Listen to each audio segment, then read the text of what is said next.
Hello, it is Monday and it is a new weekly reading vlog.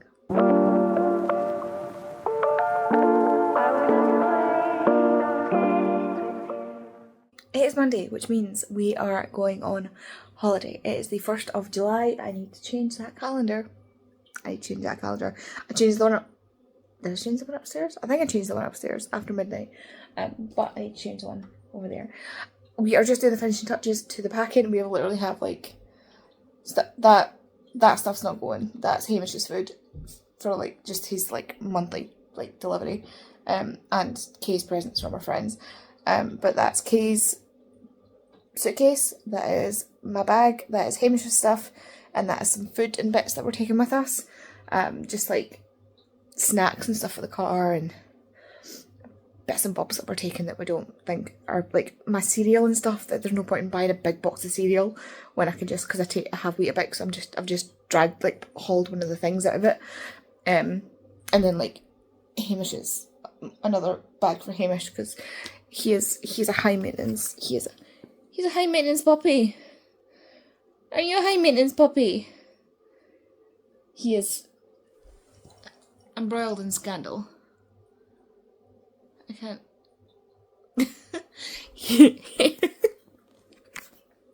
Kay has just gone out the door, so he's like, what's happening? Something's happening. Something's happening. So yeah, he is like he is shook right now because he knows something's happening. Yeah, he doesn't care about me because Kay's just gone out the door. So I have just also received some book mail from the Portobello Bookshop, which is a it's a really lovely indie bookshop down in Portobello, down in Edinburgh way. And this is the lovely card that you get. It says, "Many thanks for your order, the Portobello Bookshop team." And the bookmark that they send with the books. And the book that I got, oh my god, you're not ready. It's The Betrayal of Thomas True by A.G. West. And so it is like, it is foiled, but it's not like a really, really shiny foil. It's like a nice, like, subtle foil. And then, like, well, it's not a peacock, it's a man in a peacock. It's kind of iridescent-y. And then you've got the green foiling down here as well. And then the green foiling on the edge. But the edges, that's what's... It's a peacock feather edge. Oh, yeah. The top and bottom are just black, but that is so beautiful. It's obviously digitally sprayed, digitally, whatever the term is. Somebody was getting up their arse about it on TikTok, about how they're different.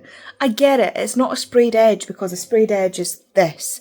It's printed, digitally printed, whatever. It's still beautiful. It's still, like, you know what I mean? Like, it's gorgeous. Digitally printed, sprayed, painted edges, you know what I mean? But that is gorgeous. I'm really excited to read this. I accidentally was introduced to A.J. West when Pia was getting rid of, or unhauling one of his other books, his only other book I think, which was about a well-known kind of skeptic. And I can't even... So there was a time after World War I where people started looking to turn into mediums, and there was a whole craze of like mediums and stuff where like loads of frauds would prey on families and pretend to contact ghosts and stuff like that. And there was this guy who set out to prove that they were fakes, and he got embroiled with these two sisters who he then believed were real like psychics and stuff. And this is a story about him in this book. I can't remember what it's called. Please, Andy, put a photo of it up here in editing. But it was fantastic. I did not know what was going on. I thought I was going mad reading this book. It was absolutely fantastic, and I loved it. And I love the edition that I've got. It's signed, and it's chewed to bits on the edge. Like the corner of the book's chewed by Mulder, which just makes it also special. But this book, so someone I follow on TikTok, she has her own book called Mortal Majesties or Mortal I'm so bad with titles today. I'll put a photo up here. Her name's Susie, and she, if you're on TikTok and you've seen her, you know who she is. She does the thing where she can go from like take you down the line of successions and stuff like that, and she has this like accent or catchphrase, which is but it's fine because he had a son, and he died, but it's fine because he had a son. And she is actually friends with AJ West, and she was talking about this book and the fact that she got to read it because she's friends with them before it was published, obviously, because it's not even publication day yet. And I've got this book, and oh my god, it just sounds so good. So let me read you the synopsis. It's the year 1715, and Thomas True has arrived on Old London Bridge with a dangerous secret. One night, lost amongst the squalor of London's hidden back streets, he finds himself drawn into the outrageous underworld of the Molly houses. Meanwhile, carpenter Gabriel Griffin struggles to hide his double life as Lottie, the Molly's stoic guard. When a young man is found murdered, he realises there's a rat amongst them, betraying their secrets to a pair of murderous justices. Can Gabriel unmask the traitor before they hang? Can he save hapless Thomas from peril and their own forbidden love? Set amidst the buried streets of Georgian London, The Betrayal of Thomas True is a brutal and devastating thriller where love must overcome evil and the only true sin is betrayal. So this is a book which is, if you don't know what a Molly House is, so a Molly House is a club or it's kind of like a secret underground club where gay men used to meet. And like I say, it's set in 1715, so this is back when being gay was completely illegal. You would hang for it, you would be killed for it, and Thomas and Gabriel obviously are gay men, and so this is actually taken a lot from history. Thomas True, while I don't know if the actual man was real, it is based on a real man's life, and that's what totally sold me on it. It was Susie talking about it and talking about the fact that this is based on a real person. This is based on what happened to real men. And it might not necessarily just be based on one person, but it is based on what happened to real people. And I love that. We all know I love that when it comes to my historical fictions. If you tell me the stories of what happened to real people, I will just eat that up.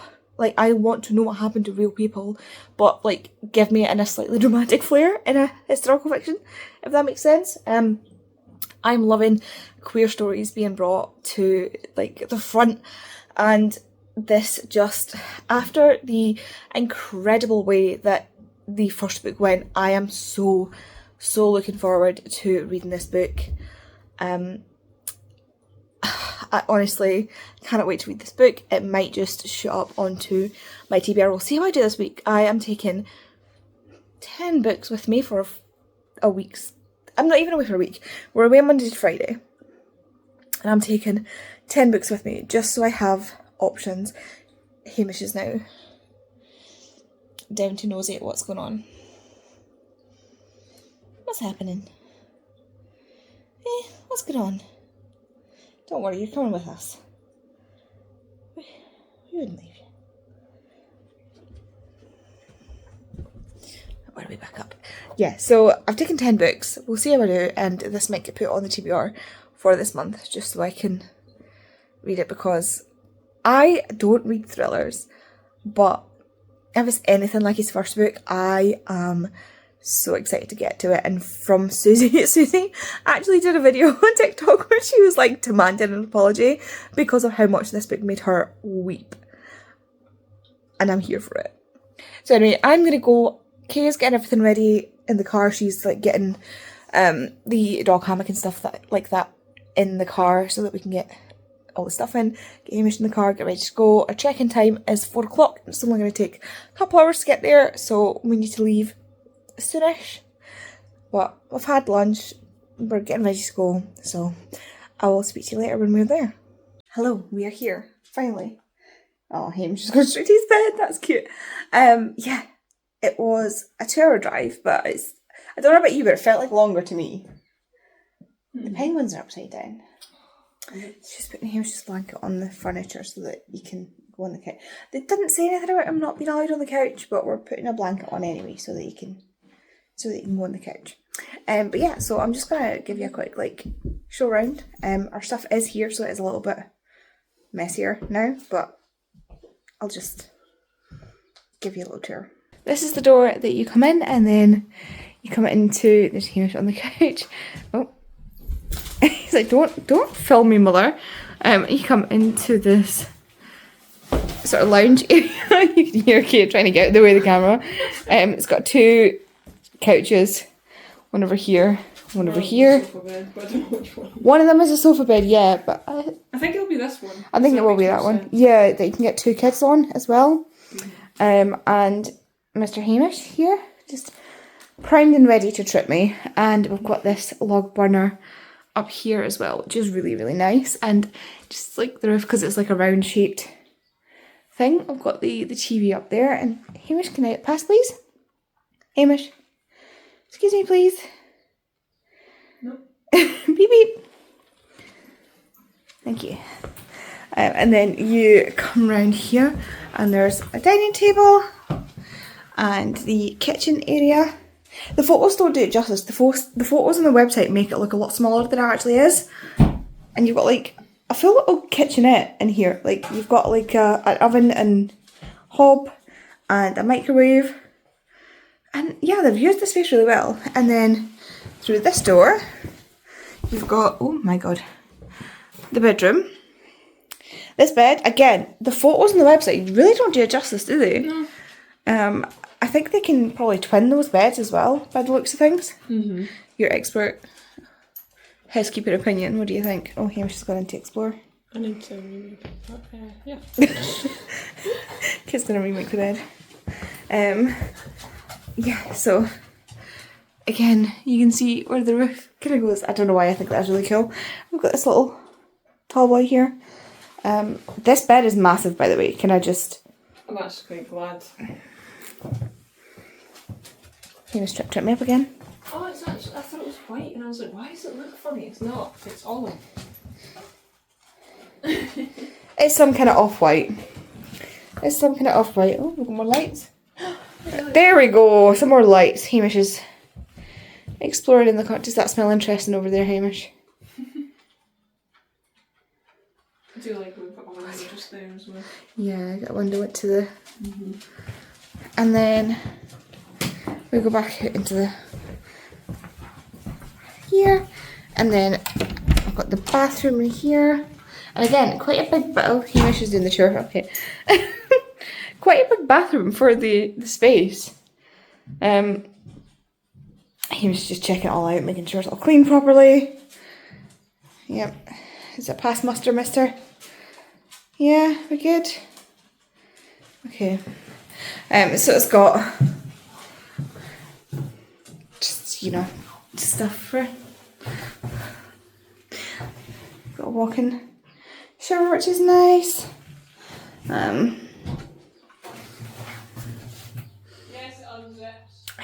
I don't know how else to... This is the tour. This one has a light as well. I don't know where it is. I don't actually know where the bathroom light is. That's something I probably need to figure out. Ah. Ta-da! So yeah, I'm really chuffed with that. All the heating is on. Ooh, that's fine, okay. So we're probably going to turn that off at some point and get that on. Because it is very warm in here. It was very warm outside. But yeah, so that is us here. We're just going to get everything settled, get all our stuff away and whatever, and probably go back into Cullen, which is the nearest village. And they've got a co-op, which means I can get some milk to get a cup of tea and stuff. Okay, I'm sorry. We can get the rest of the stuff, whatever we need from the shop, because we weren't going to bring like a shop with us because it was a couple hours in the car. Oh, I just realised the oven mitts have dogs on them. Oh. That's so cute. The oven mitts have dogs on them. I'll show you, wait a minute. Look, the oven mitts have dogs on them. That's so cute. Unfortunately, doesn't appear to be a Hamish, but there is a Westie, so that makes up for it a little bit. Anyway, I'm going to go let us get settled in, and then we can go and get stuff from the good size cups, which is good because I forgot to pack my mugs. I forgot to pack my mugs. Oh. Have you just seen the size of them? Oh, they're actually not that bad. That's what I was just saying, yeah. That's cool. Like, they're almost the size of her face. I think that's just maybe have one of these and then come back and get another one. We're fine. We settled. Oh, honestly, I'd forget my head if it wasn't so good on. At least I've got the things I eat. I've got my meds. That's the most important thing. That's the most important thing at this point.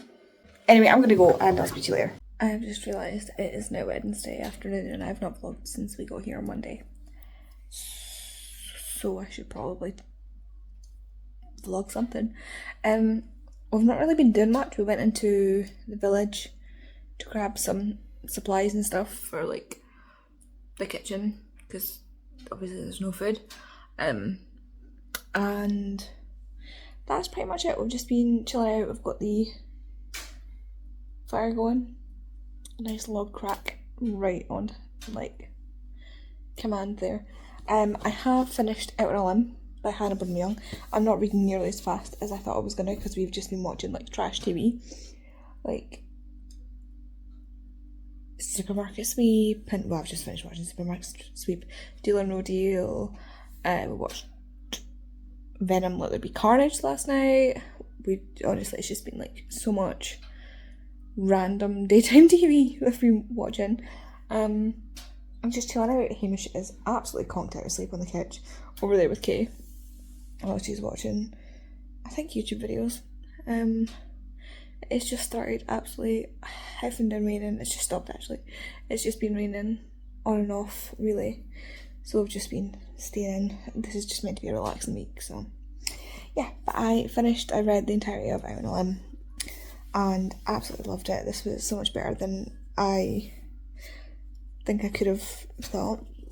I didn't know what I was going to read next, but I think I needed a little bit of a break from Hannah Bonham Young's characters and writing because I could really tell the similarities between this and the other book as well. Like the characters seem like you could just tell it's the same author. Like, you know, authors sometimes can have a really distinctive voice. I feel like this author has a very distinctive voice. So this follows two characters. You've got Wyn, who has a little hand, and you've got Bo, who has a prosthetic leg. He lost it recently in the book, or recently before the book starts, and they meet at a Halloween party of one of Wyn's friends, and they have a one night stand, and she ends up pregnant, and it's kind of them dealing with that, and it's very similar to, is it Maisie Eddings' book, Lizzie Blake's Best Mistake, except in that book Lizzie has ADHD that she's struggling with. Like, she's not unmedicated, but like she is struggling to find medication that works for her ADHD, so it's not fully managed ADHD, which can be like quite hard to live with, and so she is quite bad at remembering to take her pill, and so she ends up pregnant and then tells the guy, and the guy turns out is Australian, like he lives in Australia, so he moves over and they move in together and they have to like think of this dynamic. These two, like, honestly, this was so good. I cannot tell you, there was not a single thing about this I didn't love. It just was so indicative of Hannah Bonham Young's style. I think this one was quite personal for her because Hannah Bonham Young, as it turns out, has the same little hand as Wyn. Her words, not mine.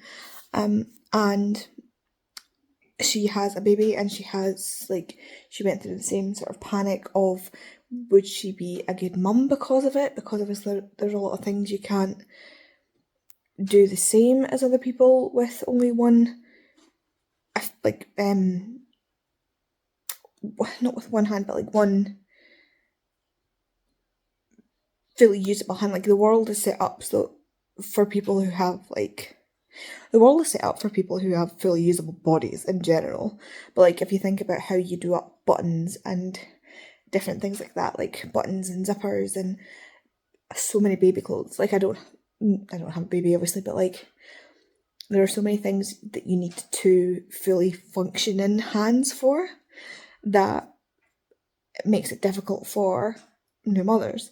Even down to things like they see this woman pick up her baby and like continue to eat with her other hand, and she's like, can't do that.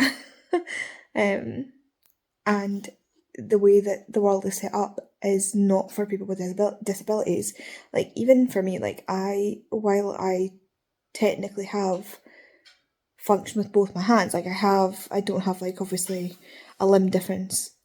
I have like full functionality in both my hands. I have all my fingers, and like they all move and stuff like that. Sometimes they can lock up, or they can not function properly, or I can dislocate something, or I can get nerve damage and stuff like that, and I can't always function. And because my hyperflexibility, like I can't always hold things properly. So I know what it's like not having 2 functioning hands sometimes. Although I think that might be slightly more annoying than not having a functioning hand all the time, because when you have something all the time, you work around things, you figure out how to work around things. When it only happens sometimes, you don't, or at least I don't, work out ways to function around it. So what happens, I just, like, if I dislocate my shoulder and I don't have my arm for however long, I just struggle. Whereas like people who live with, say, one arm, for example, can function better than me because they're used to it. But the world is still not set up for them to be able to thrive in the way that it should be. So yeah, you've got like a mix of that, like again with him like having only one leg. Her apartment has stairs and the lift is broken and it hasn't been fixed for years. And it's like, that's great, like he can do stairs, but like there's a limit, because yeah, okay, he's got the prosthetic, but like, do you know how awkward and painful and like just freaking irritating prosthetics can be? I don't, but I've heard stories from people who wear them that yeah, they can be really annoying. Like they rub, they get locked up when you're learning how to use them. They can, they rub in different places, and you're not putting pressure on your joints in the same way that you would. Anyway, it's just the conversations and stuff are great amongst this backstory of these 2 incredible well-written characters. Like all the characters in this are great, so I really hope she writes more in this world. That would be really, really interesting. But now I've started Wild Love by Elsie Silver, because like I say, I think it was a bit like I was feeling a bit too like heavy on Hannah Bonham Young's characters. Like I could really tell that it was her writing, but I still kind of wanted to read a romance. I'm not ready to go into the total yet. It is 600 plus pages. I'm not ready for that, so I picked up Wild Love, which is the newest Elsie Silver book. I've got Wild Eyes pre-ordered. It comes in later on this year. I'm already 98 pages, and I made a discovery, which I feel like I feel really stupid about it. So I saw this map in here, and you can't really see the map, but it's a map of eastern Canada. So it's got Alberta and Saskatchewan and British Columbia. I probably mispronounced Saskatchewan there, but Scottish. And Vancouver Island. And Chestnut Springs is just south of Calgary. I'll see if I can show you here. So Chestnut Springs is down here. And that's where Chestnut Springs is where the Chestnut Springs series is set. And then all the way across the mountains here next to Vancouver Island is Ruby Creek. And that is where, so Chestnut Springs is where Flawless, Heartless, Powerless, Reckless and Hopeless are set. And that is where the Eaton family live. Ruby Creek is where Violet lives. Violet is the sister of that family, and that is where the Gold Rush Ranch series is set. And obviously Violet being their sister is connected. Like I said, it's across the mountains. Now, in one of the books, somebody goes to visit them and they have to cross the mountains and they stop in a place called Rose Hill. Now, this series is the Rose Hill series, and so it is set here in Rose Hill. But what I didn't quite click on is that the main character of this, the main the main male character of this book is called Ford Grant. Ford Grant. The female main character of the second book in the Chestnut Springs series is Willa Grant, who is Ford's sister. So they're all connected. So Ford is Willa's brother, and this is about him going to Rose Hill and setting up a recording studio. And he has been running the bar, so the bar that he closes, that Willa is the reason Willa ends up going to Chestnut Springs. He closes that for a little bit to go and do something else, which is what then makes him his $1 billion, because this is a billionaire romance, which he then decides to use that money to open this recording studio in Rose Hill. And I can already see the other characters being mentioned that I'm suspecting will be in the other books. So we've got Ford and Rosie, who is the sister of West. So West is Ford's best friend, and West is going to be the main male character in Wild Eyes, which is the next book. I suspect, so Rosie's friend, there's a friend of Rosie's in this as well that she's already met, or already gone to visit when she's come back to Rose Hill, because she's had an incident happen in the city, and so she is no longer with job and has moved back home. And she's met a friend, Tawny, I think her name is. Am I making this up because somebody on TikTok had a name Tawny? But she has met a friend, and I think she's going to be part of it at some point. Obviously, we've got West in the next book. I think her friend Tawny is going to be in it. I'm wondering if West's ex-wife might come into, like, have maybe a book of her own, because apparently they're really, really good friends. So I don't know if she might be a main character for one of the books. That's my suspicion. I don't know who the female main character is for West's book. That's the thing. Wild Eyes. I don't know who that is. I only know that West is the next main character. Yeah, so we shall see. I don't think Rosie's best friend is gonna... I don't think she's gonna be the one that's in Wild Eyes. But I don't know. Have we got a thing at the end of it? Oh, we do have Wild Eyes. West. Yeah, we've got the first chapter of Wild Eyes in this, and the female main character does not appear to be called Tawny. Her name is Skylar. So I have not met Skylar yet in Wild Love, so we shall see. But like I said, I'm only 98 pages, and this book is 400 and something pages long, so we shall see. Hello, good afternoon. It is Thursday, which means it is now our anniversary today, our 4-year wedding anniversary. And I am overly warm. I've just dried my hair. I've just been in the shower and gone dry my hair. I mistakenly did not bring any towels. We really should have, because the towels here were like tiny. And there was only one each. So yeah, my hair was a nightmare to get dry. I've honestly like spoiled it at home at work, because I have like a towel for my hair and a towel for my body, and the towels for my body are like big towels, you know. So yeah, anyway, spoiled. I finished Wild Love last night and I thoroughly enjoyed it. I think I mentioned this, but like I stupidly did not realise that Ford, who is the main character, the male main character, is Willa from Heartless.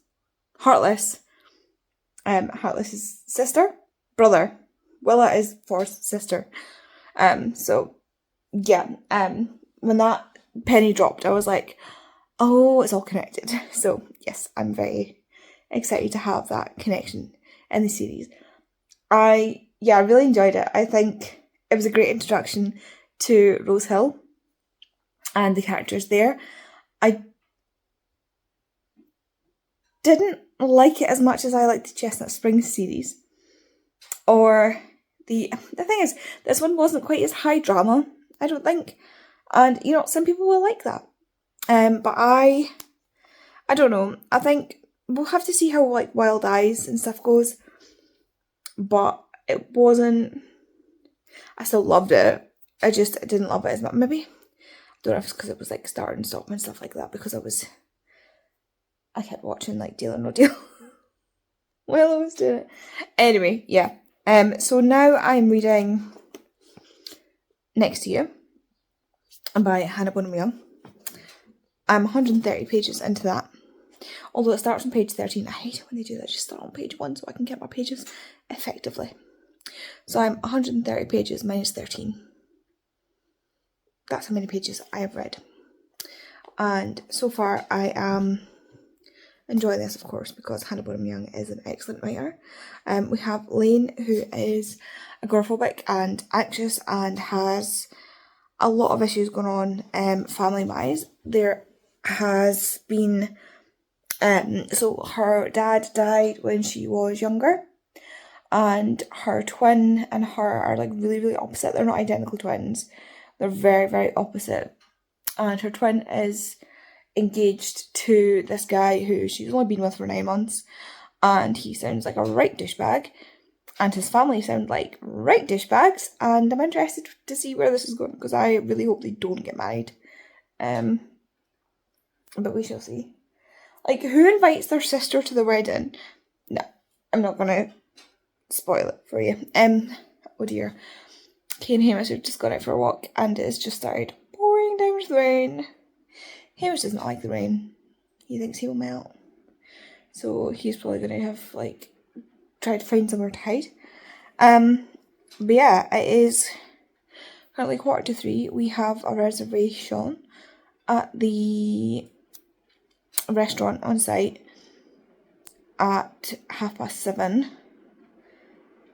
and we'll be going down there for that. Kind of glad we're not sitting outside now. They have like little outside buffet tables, so they're covered and they're completely weatherproof, but the servers will still have to walk in and out. And while I know like other people will be sitting out there, at least I'm not the one making them go in and out, you know. But it's dog friendly as well, so this whole place seems to be really dog friendly. So yeah, that's really good. Or pet friendly, I should say. Which, you know, you could rock up here with like a cat or a fish or a gerbil or something, I don't know. Anyway, I'm going to go and read more of my book while they're out for their walk. I should probably make myself some lunch. I have some ham and cheese that needs used. And then I have to wait until Hamish comes back so I can get a bit of cheese. He's not going to be pleased when he comes back because he's going to be soaking wet. Oh well, such is life for a wee Scottish donkey. Anywho, oh, I forgot I didn't show you my view. Give me a sec. So this is the current view I have. So this is the couch. I put a blanket on so Hamish can come up on the couch. And God, the clouds are not helping with the diffusing the light. So yeah, we've got the little picnic table outside. And then the hill, I don't think that's doing it much justice, but it's really nice to sit here and read. And just have the view outside. I'll be honest, I know there's not been much like clips or anything of us outside and doing stuff. It has rained pretty much the entire time we've been here, which we're not mad about. We've just had the fire on. I've been reading, Kay's been sitting watching YouTube videos. We're not particularly mad. Hamish has been sleeping. It's been fine. Like, we've come here to just chill out and get away from home. Just to like be somewhere to force us to relax. So it's not the worst thing that it's been raining. But, you know, it's probably not that interesting for you. So I'm sorry. Oh, here they come. Drenched and unhappy. What a wee shame.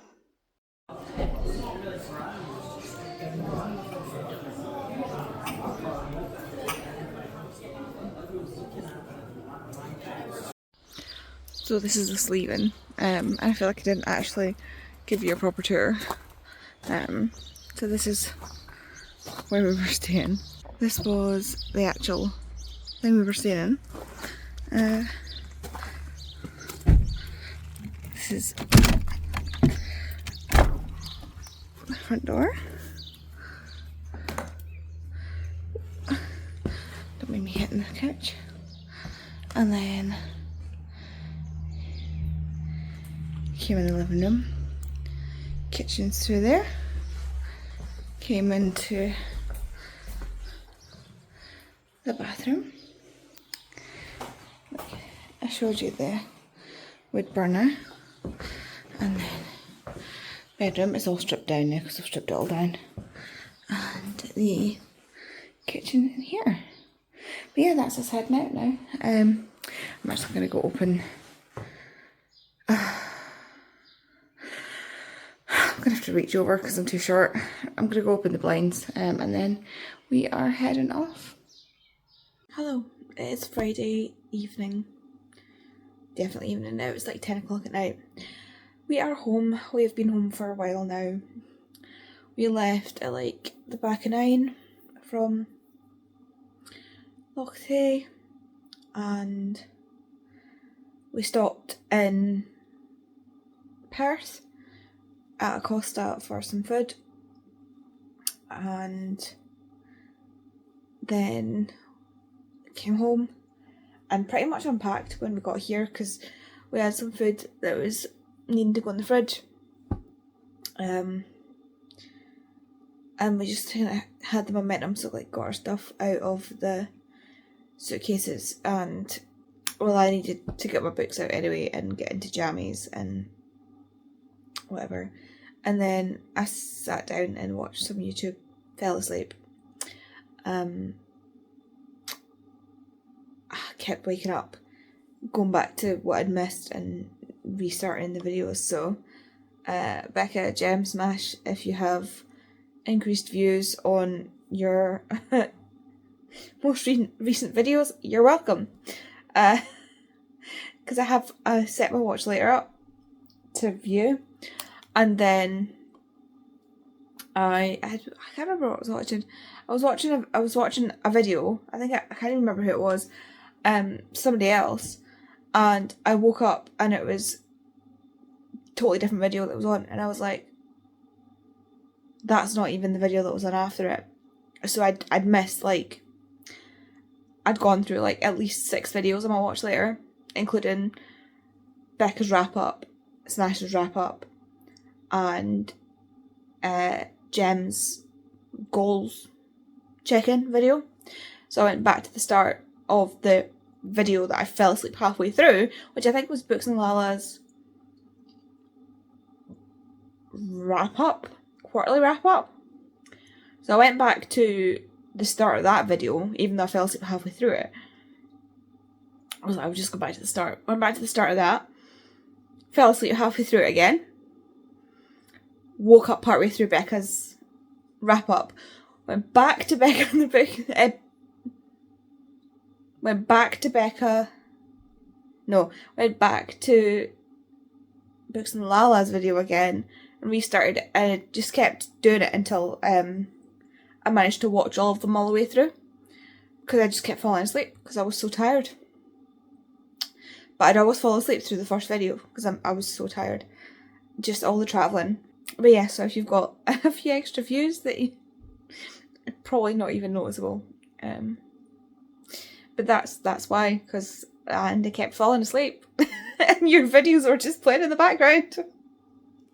That happens quite a lot. If I'm tired and I've got to watch later on, I will fall asleep. Sometimes if I'm tired but I'm struggling to fall asleep, I will put my watch later on and just, I know I'm going to fall asleep. So I'll just let the videos play through. Anyway, I've only got 2 videos left, or the rest of this video, and then one more video. And then I don't know if I'll start reading, because obviously I had a nap. Hamish has also been, he was so asleep that I had to take a photo to send to Kay, because he was so deeply asleep. He was like the dog equivalent of like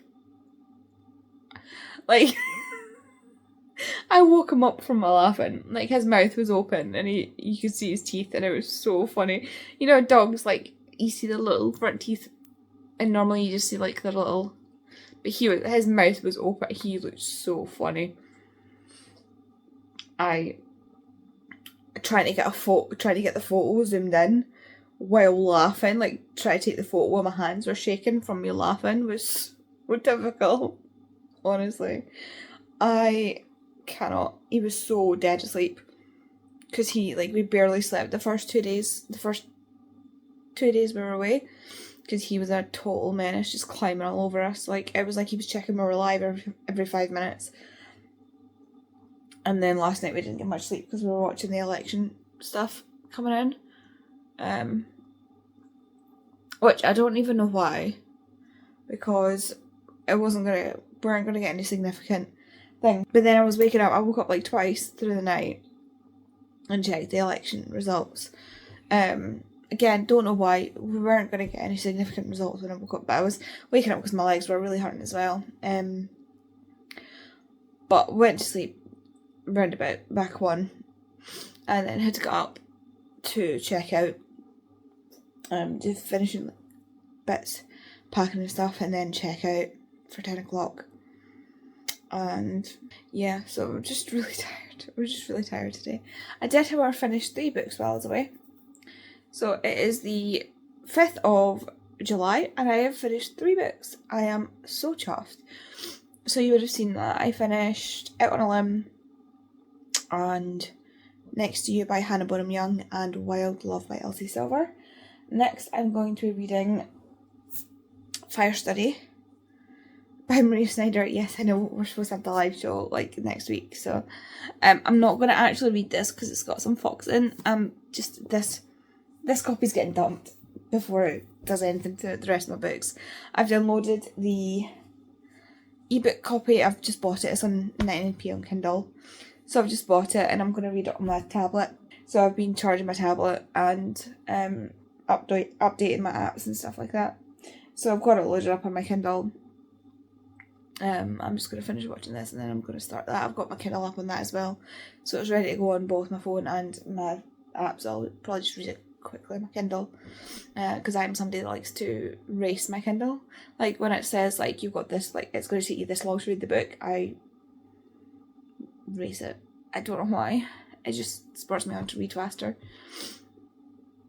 But yeah, I had a nice time away.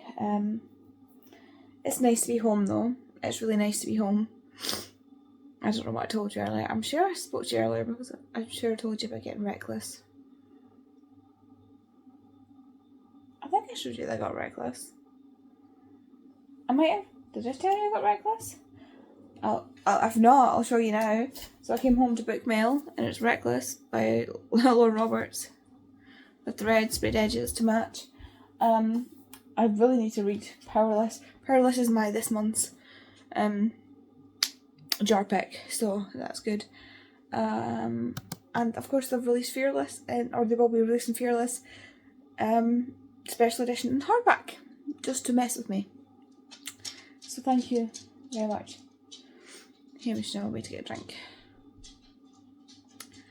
Yeah, so I really hope they do the paperback edition with the sprayed edges to match, because for why? Why would you do the other 3 in paperback and then release the last one, release that one in hardback? Like, for why? Anyway, I don't know. I'm gonna make a concerted effort to read Fire Study, and then next I'll be reading The Toll, so hopefully I get to read those at least this weekend, and then I'm back to work on Monday. Kay starts a new job on Monday, and it just feels like a fresh start, even though I'm not having a fresh start. Like, it's nice to have like this week of a break, but I don't know, it's been really weird. My legs are so sore. Like, I can't even describe the pain I've been having in my legs. My knee and my hips have been really, really badly, like, my pain. I thought, like, having time where I'm not, like, bending my knee and stuff like that and putting weight on it and not having stairs to go up and down would help my knee, but my knee is really, really sore. And, like, when I dislocated it the last time I was in a splint, I probably should have either put back in the splint or gone to the hospital, because I've quite clearly done some damage to my knee. My hips are insanely painful. I'll need to bring it up to the physio when I finally get to see a physio that I asked to see months ago. They're really busy. I actually got a letter, I got a letter, I told you guys, to say that they're really busy, and if I still need a physio, can I phone and say that I still need an appointment. Like, my hips and my knees are just getting worse and worse and degenerating worse and worse. Thankfully my x-rays look fine, so it's obviously just like the muscles and the tendons and stuff like that are getting worse. But unfortunately you need the muscles and the tendons to hold them in place. I think I need some kind of orthotic brace or something for I don't know. I don't know. There's just, the pain is unreal in my hips and my knee, and I'm really glad Kay was driving this weekend because I wouldn't have been able to do it. My left knee is unbelievably painful, and anytime I've had it bent, when I've straightened it out, it's like locked and then clicked. So it's like slipping out if it's sitting in a bent position. It's like slipping out of place, so that's great. Oh, and my urticaria has come back with a vengeance this week, even though I've been taking my pills religiously. It's just flaring up something awful, so I don't know what's going on with that. I don't know. I just, like, this week was meant to be a break and my body's just flaring up something awful. But maybe just get to sleep in my own bed tonight will help. I will let you know tomorrow. Hello, it is Saturday evening, and I am now this far into Fire City. I am keeping tabs with this book, even though it is going out once I've finished it. I do have the new version on order, it's just not here yet. It'll be here in August. Yeah, so I've been, at first I was like feeling slumpy, wasn't feeling up to it, and I was like forcing myself to read, and then I was like zooming through the book, so that's good.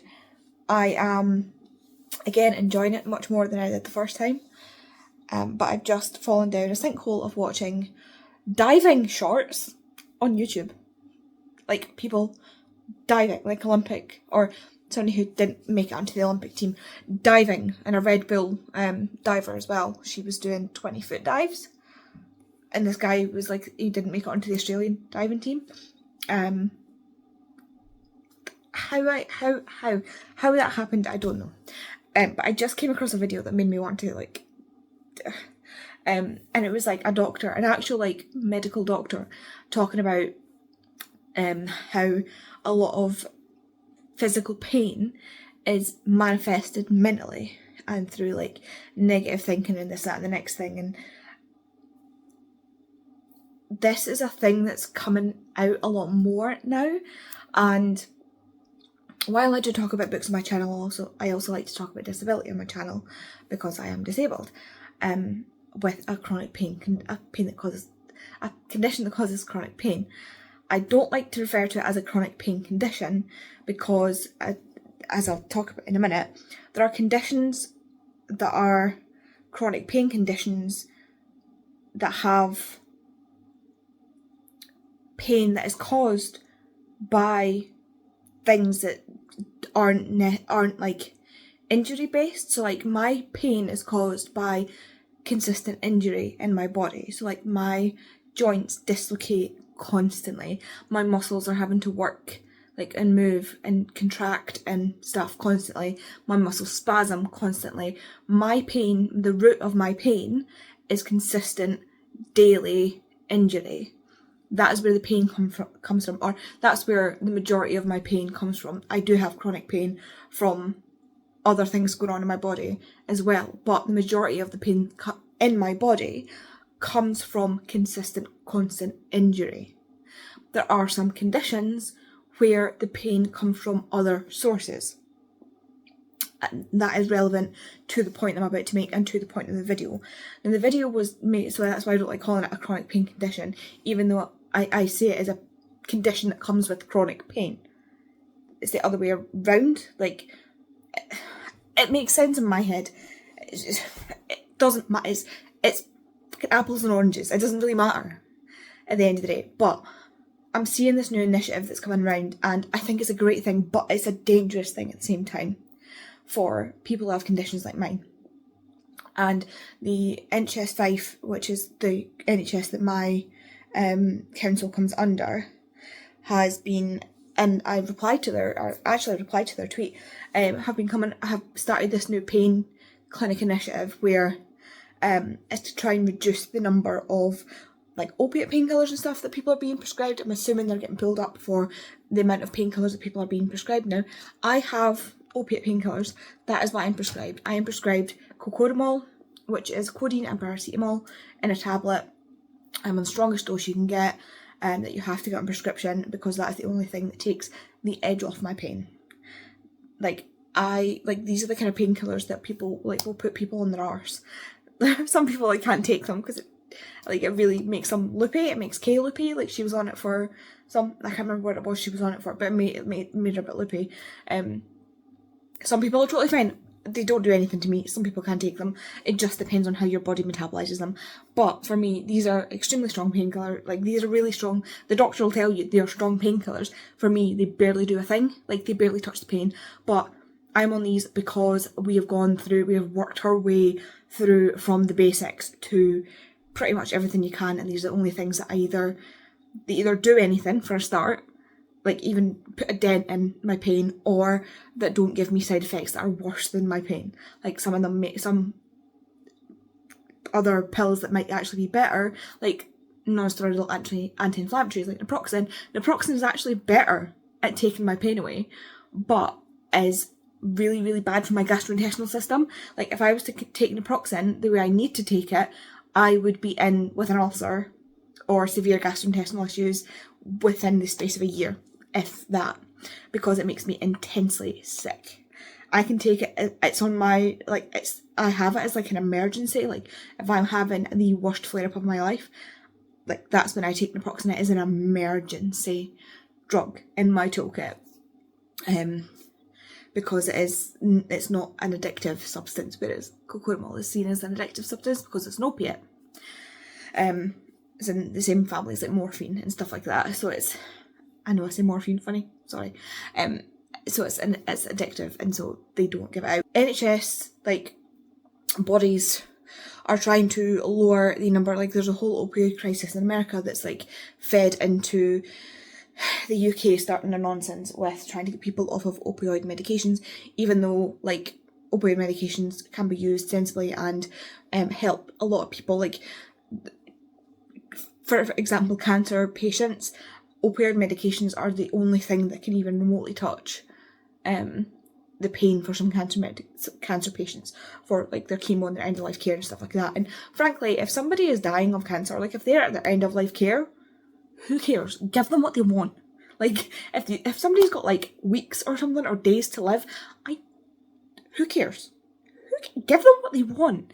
And frankly, if you were gonna like, this is where medical marijuana comes into play, like especially with like things like cancer patients and stuff. Like, if that's going to work better than opioids, and there's a safer way to do it, surely it makes more sense to bring it. But that's a whole different discussion. Anyway, so yeah, they're trying to lower the amount of opioids that are being prescribed. And so they are trying to bring in this whole mind over matter thing, this whole mindfulness way of dealing with pain. Now, it sounds like a whole bunch of hoodoo. It sounds like a whole bunch of like crap, but it is not. Our brains and our body systems are connected in such a way. It has been scientifically proven that our like if you're like, even with my ED, and that's why I say it's not just, the majority of my pain comes from like the dislocation and stuff like that. Like, I'm in a lot of pain because I've got at least three that I can feel slipped ribs, maybe 4, at least 3 slipped ribs at the moment. I've dislocated my left knee, possibly my left hip, and I've definitely subluxed my right hip, but like definitely my left knee, left hip. At some point, Kay had to go back in. It was a whole thing. At least 3, maybe 4 slipped ribs, 2 on the right, 2 on the left. I've got 4. Anyway, like, my shoulders cut, like, but there's other things as well. So the more a lot of people with chronic pain conditions, you can back me up on this, the more stressed you are, the higher your pain will be. There's a reason that there's the old adage of laughter is the best medicine. Your pain can be directly measured based on your mental thing. And even people without chronic pain, but chronic pain people will see the biggest swings in like their pain. It's more noticeable with like your pain and stuff like that. But it is because when you're stressed and things like that, your body releases cortisol, and cortisol really affects. The thing is, cortisol affects the way your muscles and stuff like that are able to contract and release. And so in my body, what that means is the tendons and the ligaments actually relax or tighten, depending on how much cortisol and how the different hormone levels in my body, which then creates more or less dislocations and muscle spasms and stuff like that. And so it worsens the symptoms. And so mental issues, so anxiety, depression, even not just like if you have generalized anxiety disorder or depression as a disorder, if you're feeling depressed, unhappy, if you're feeling anxious, if you're feeling stressed, if you're feeling, waves of these kinds of emotions, it can cause physical symptoms. And if you're feeling these things for a longer period of time, your cortisol levels are higher for a longer period of time, it causes these physical issues. So if you look at I think one of the most incredible things to be able to see physical changes, it was a fantastic thing that was done, and it wasn't done on purpose, it's just a fantastic thing to show. And because I'm such I've been talking about like In Memoriam by Alice Wynne, if you look at photos of soldiers that were taken before and after they came back from war during World War One, and quite probably World War Two as well.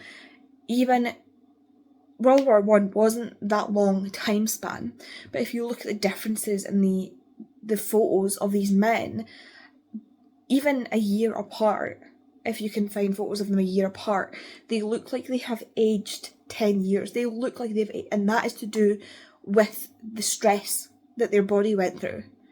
Like because of the stress, and the stress is really the only word I can think of, like the horrors they saw and everything like that, the stress levels that they went through, it caused this physical change to their body, and it caused issues. It will have caused issues with so many things in their body. You hear about people whose hair went white with fear and things like that. These are all chemical changes that happen in your body because of stimuli that happens to your brain, and it's a real manifestation. It is a real thing. If you look at this whole argument about how Gen Z Gen Z and Gen X are aging. If you think about if you're a millennial, not Gen Z and Gen X, millennials and Gen Z. Is it Gen Z? Yeah, if you look at millennials versus like boomers and how we age differently, I would genuinely say it's probably because of stress. Like, we are so much, I feel like we're not as stressed, we don't care as much. Like, if you look at things on TV, like, I think it was, I can't remember what it was, somebody pointed out, like a TV show, when you look at people in TV shows that were meant to be in like their 30s to 50s when we were younger, they look like what we would now expect to see people in their 60s plus, like my great grandparents at my age look older than I look, like much older than I look older than my mum looks when they were my age. And I genuinely think that's to do with like the stress of like the war and stuff like that, like just the stress what it does to your body. And so getting back round to my point, stress can do so much to your body, and it's to do with what they're trying to put forward is training your brain to think positively, training your brain to process things in a different way can help with pain levels. And it really, really can, it genuinely can. It has been proven time and time and time again in scientific papers and studies that being able to properly, and it needs to be done properly, retrain your brain to positive manifestations. If you can do meditation, if you can do, like when I did the pain clinic, we did Tai Chi, we did meditations, we did positive affirmations, we did all this stuff to try and, like, even when you look at even when you look at hypnobirthing, the way they look at, they change the language, so a contraction is a surge, and like they change the way, so it changes the connotations of the words, so they change the words over so that it's not negatively, you take the connotations away from a negative word to a positive word, or even a neutral word. And it's the same way that like people work on like body confidence and stuff like that. Instead of looking in the mirror and saying something negative about your body, you say something neutral about your body, or you say something positive about your body, so that you can retrain your brain. And we can do amazing things retraining our brains, and controlling pain is genuinely one of them. I'm not against this at all. I just want to say that I am genuinely all for this. For conditions where pain is, even fibromyalgia, it's been proven time and time again, extremely effective for things like fibromyalgia, that using a kind of a mind over matter approach, when correctly applied, can reduce the pain. Because in fibromyalgia is one of those ones where your nerves are sending signals to say that there is an injury. So your pain signals are supposed to tell you there's an injury, right? And so in fibromyalgia, for example, one of the theories is not confirmed, but for example, this is what I was told when I was at the pain clinic, so I'm just repeating what I was told at the pain clinic from what they understand from most recent studies at the time. As far as your nerves are concerned, in the area, say you've got a pain in your leg from your fibro, as far as your pain, your nerves are concerned, the pain is coming from an injury in your leg. And what you want to do is you need to tell your brain in a way there's no injury there. Like, you need to convince your brain basically there's no injury there, and that you can dial it down. You can dial the pain down and figure out a way to get that to dial it down. Some people actually imagine a pain like a dial. And I've seen an example where somebody uses I think it was Melanie Murphy was talking about it, where because she's having issues with nerve pain, and she was talking about a video where somebody uses it, like imagines the pain centers in your brain, and like they imagine them like glowing, and then you turn the pain up, you dial it up, and then you turn it, like you dial it down again, and you get really effective at learning how to dial it down, and you imagine the dial so you can like have a physical manifestation of it. And that can be, things like that, when taught properly, can be extremely effective for people with pain types like that, when it's your nerves, which are controlled by your brain, telling you that there's an injury there, because that's what your pain receptors are supposed to do, tell you when there's an injury. But there's no injury, so you need to tell them that they're done. It's like, right, we've got it, you're good, you're fine, you don't need to tell me there's an injury, I've got it. It's the same kind of thing that they do with amputees, for example, when they mirror. So they get, if say I have an amputated arm, but I'm feeling pain, or I'm feeling like phantom limb issues and like where my limb used to be. So they put this arm in front of a mirror, and they get you to look in the mirror, and they touch this arm. They will touch this arm, so you're looking at it, so it looks like it's that arm, and your brain thinks it's that arm that's no longer there. And then they can relieve the pain. I don't know 100% about it, but they can do things to trick your brain into thinking it's being relieved. And it's incredible. Like, the things you can do, it's a similar system to how they relieve like phantom limb pains, and it's fantastic for things where it is nerve pain related.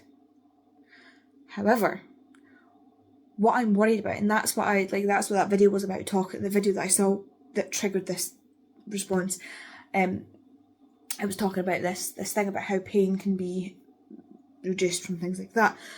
yes, it is a fantastic, incredible, amazing tool, and I am so glad that it is there, because taking painkillers when they're not effective is not a good thing at all. The side effects you can get, the damage to your organs and things like, I am not an advocate for taking medicines that you don't need to take. I don't think it's effective to take medicines that you don't need to take. Like, I am on the least amount of medications that I can be. I'm fighting to try and get off medications that I'm on because I don't think they're effective.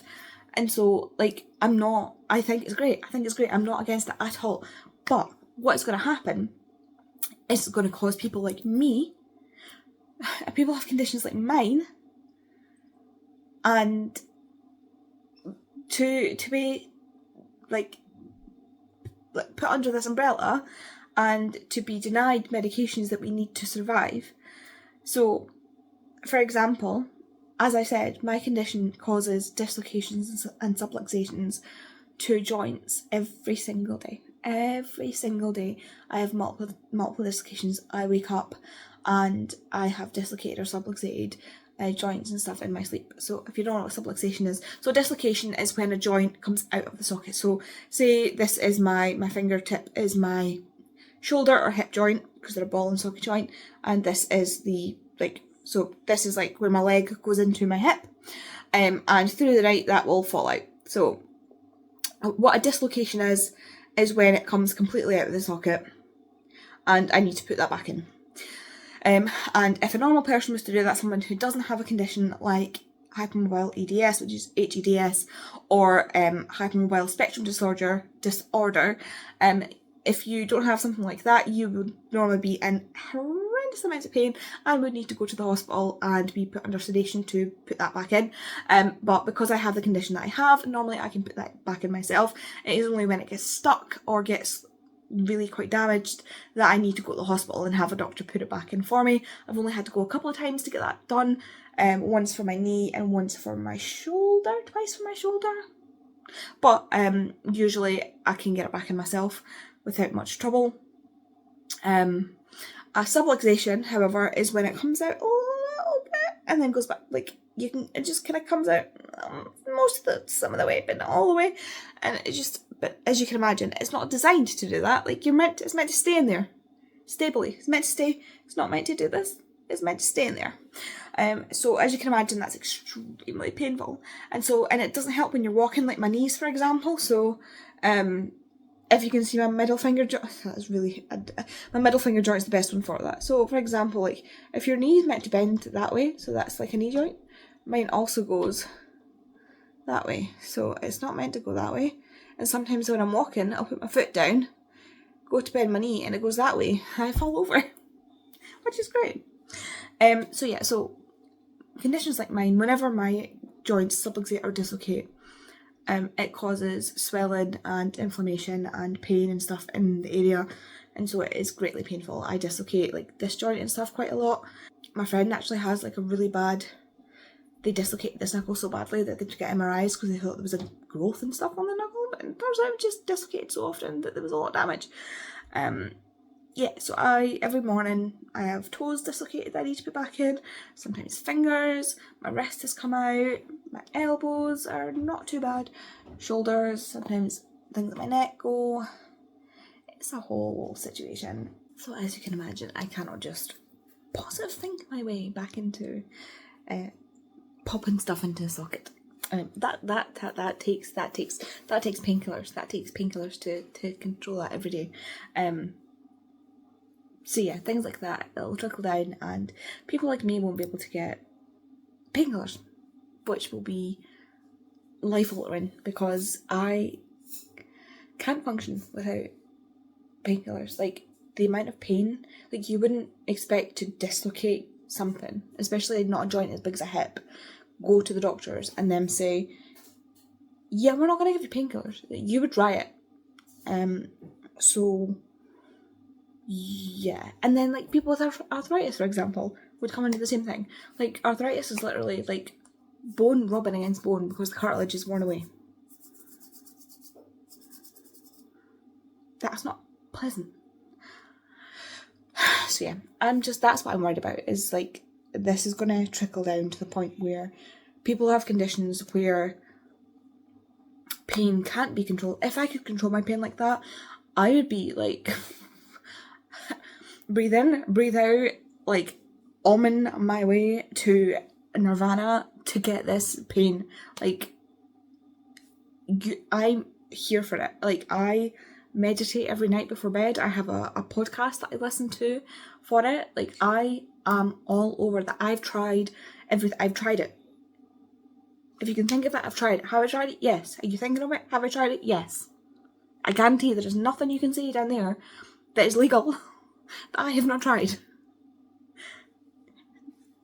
Yes, I have tried it. This is the point. Even my doctors are like, I can't. I have a TENS machine. I have, like, I even use. I've got this. This is Voltaren, like cream, like gel stuff that I rub on my joints so that I don't have to take as much pill. Like, because it's a diclofenac. It's like a non-steroidal anti-inflammatory stuff, but it only goes so far. But I rub it on my joints, so it's like. But there's other issues that come along with that, like it flares up my urticaria. It's a whole thing. Yeah, so that is, I think that's just, I think I've made my point. Anyway, yeah. So, yeah, that video just reminded me that it's so complex. Like, this whole idea of meditation and mindfulness and mind over matter pain control is great. It's wonderful. I genuinely, fully 100% I am behind it. I believe in it. It is scientifically proven to work. But it's not for everybody. And I'm genuinely scared that it's going to get dangerous for those of us who have conditions where it's not suitable.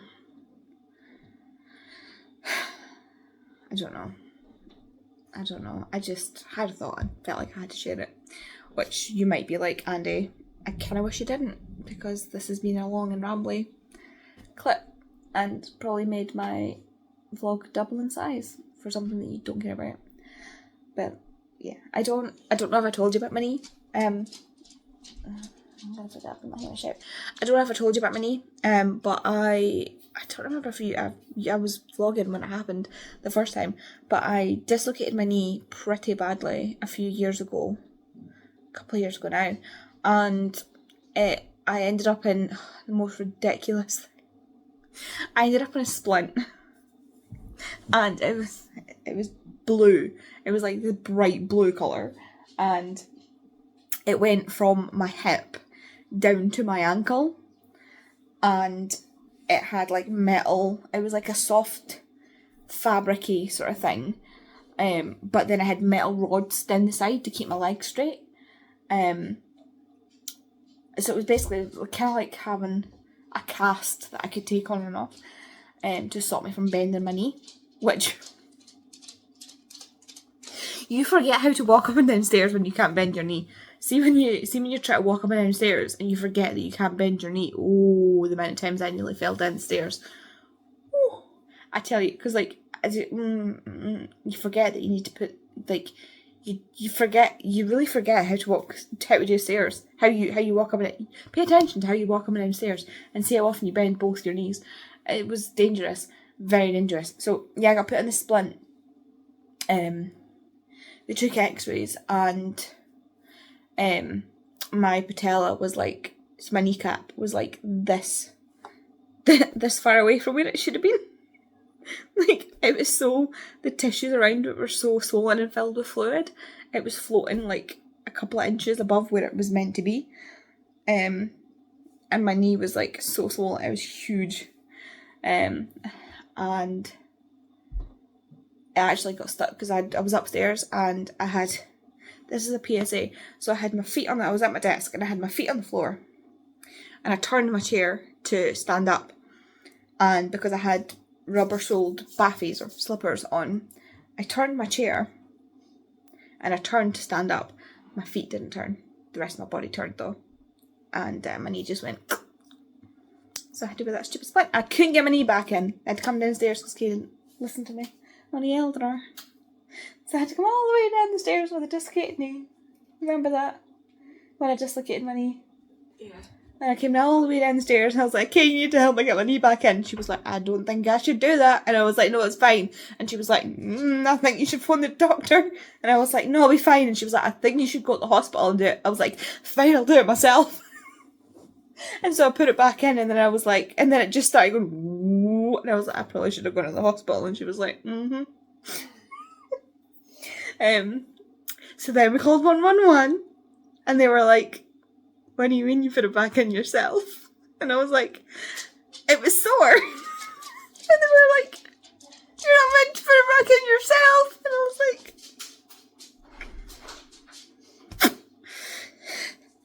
and they were like, is it still swelling? And I was like, yeah. And they were like, okay. But it's in, it's back in. I was like, oh yeah, it's back in. It's back in. And they're like, okay, we'll book your appointment tomorrow to see the fracture clinic, because it's the fracture clinic that deal with dislocations. And the next day I saw the fracture clinic, and they were like, ooh. And I was like, yeah. Yeah, they're like, that's huge. And I was like, yeah, I know. And I took some x-rays, and the way they had to line it up was so painful. And he was like, oh yeah, that's bad. Because he was like, you see that? And I was like, is that my kneecap? And he was like, yeah. And I was like, it's not meant to be there, is it? And he was like, no. And I was like, but it's in place. And he was like, oh yeah, it's just floating about this far above where it's meant to be. And he was like, I'll go back into place when the swelling comes down. And he was like, it's just really swollen because it was out of place. I was like, fantastic. So then, yeah, they put me in this brace thing. But yeah, so my knee's been like really, really sore. Like I've been struggling to bend it and weigh it and stuff like that. So I think I've put it out again and put it back in and not really paid attention to actually doing it because it just happens. But yeah, so don't ever, if you're turning to stand up and especially if you've got something on your feet and it's not a slippy floor, lift your feet. Lift your feet while you do it. Just lift your feet. So yeah. I'm going to play as part of the video back to you. Yeah. So my hip's really sore. My knee's really sore. This hip and my leg's been giving me jip for ages. That's why I asked for physio way back when. Like I've asked for physio months ago. I've still not seen physio. I think I've complained about this. I have complained about this already in this video. But my knee is like severely hurting. Anyway, I'm gonna go to bed now. And hopefully read a lot more fire study tomorrow.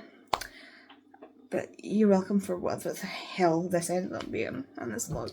Hello and welcome to my kitchen where I'm making some toast before I go to bed because last night I had really bad reflux because of my antihistamines, and so I'm making some toast because I don't know, I had really bad reflux because I had like an empty stomach. Even though I had my dinner, but I don't know. So I'm hoping like having a bit of toast before bed will help. I'm not like eating and then going straight to bed. I know there's going to be somebody that's like, eating before bed's not good for you, but like I was having struggles, right? I was having struggles, so I'm eating something before bed, hoping that it'll help. Because last night was not it. I didn't get to sleep until past 3 in the morning because, like I say, I've got 2 slip ribs on this side, like 2 in the front on this side, and then 1 in the front, 1 in the back this side. So the pain was really quite bad. And then my shoulder on this side was really bad, like my right shoulder, and then my left knee was unbelievably painful.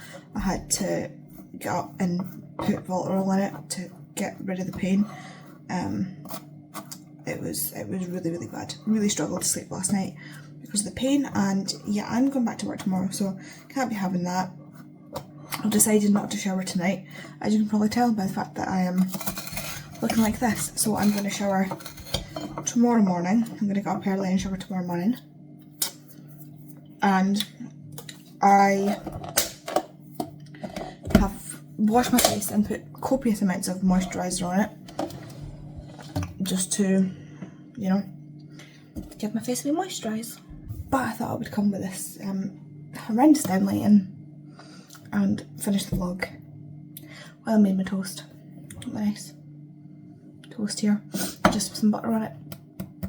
I've read now 120 pages of the Toll. I am going to take it to bed maybe to read a little bit more, maybe a chapter more, before I go to sleep, to see how I'm feeling. But I don't know. Anyway, it's been a fairly decent reading week. I've read 4 books. 4 books in a week, which is good going. 4 books, and I am 120 pages into the total, so I'm very happy with that. But yeah, hopefully next week will be, hopefully this will just continue. So yeah, I'll catch up with you next week when I'm back to work and Kay starts her new job, so I'll let you know how that gets on.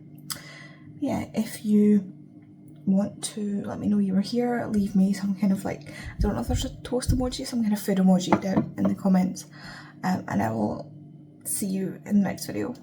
Bye.